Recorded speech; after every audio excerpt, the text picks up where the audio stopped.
picture is the last one. Yes, it's not produce, but it is a perishable good, and milk. One day I spent an afternoon observing people buying milk, and it was a really interesting discovery. What I discovered was very, very clear. The only thing that matters in milk is the freshness date. If you'll notice, there's different freshness dates in these containers that are in the display.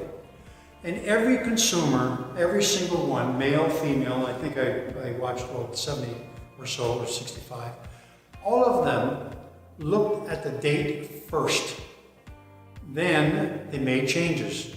And 90% of them put the old date back and brought the freshest stuff, put it in their cart. Conclusion, freshness matters. Went through a lot of trouble to design these packages that have their brand, their type of milk, the 1% ultrafiltration, extra pasteurized, blah, blah, blah, blah, blah. And what happened here is none of it mattered. The only thing that mattered was freshness.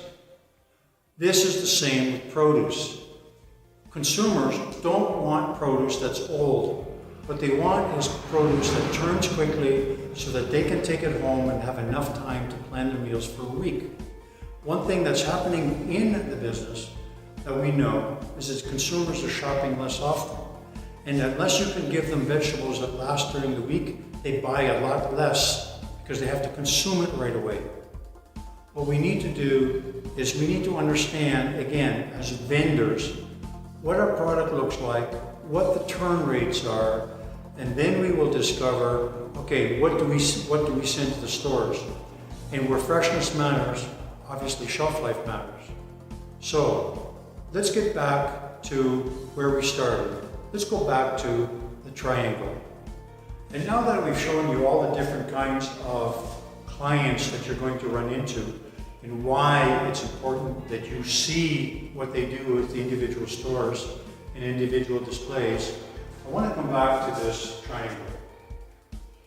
Merchandising, marketing, brand. Now the key is execution. And execution works between merchandising and marketing. Okay? When you saw the photos, you saw all the different kinds of displays, all the different ways that your customers, put their product out there for their customers to see.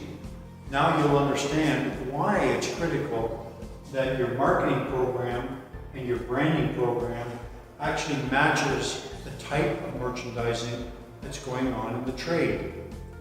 Okay?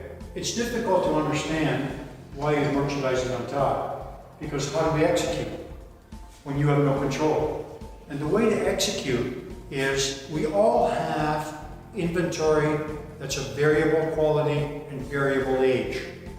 Everybody uses the common FIFO method, first in, first out. Doesn't matter where it's going, that's the product that gets loaded is next. Okay? What you see now is, what I've shown you with the photos, is that it's really, really important to segregate your inventory as much as you can so that most of the time you're able to deliver exactly what your individual client wants. And you have to manage your inventory and your logistics differently. And that is very, very doable. But you have to rethink of how you manage your inventory. And with that, if you execute between merchandising, now you can deliver a marketing message that says, I am going to be good to you as an individual client, not as a bunch of clients with the same message. And when you do that, that's when your brand has meaning. And when your brand has meaning, guess what? You're always paid at the top level of payments for that particular group at that particular time of the harvest. And that's what your goal is with a brand, is to maximize your revenue. And face it, it's not going to be easy executing with dealing with inventory and dealing with logistics.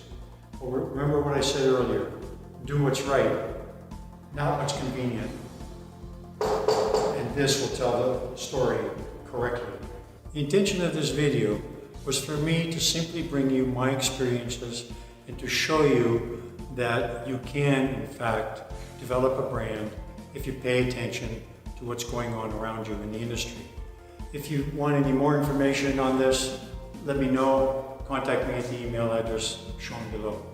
Again, thank you very, very much for your time, and good luck in your brand development.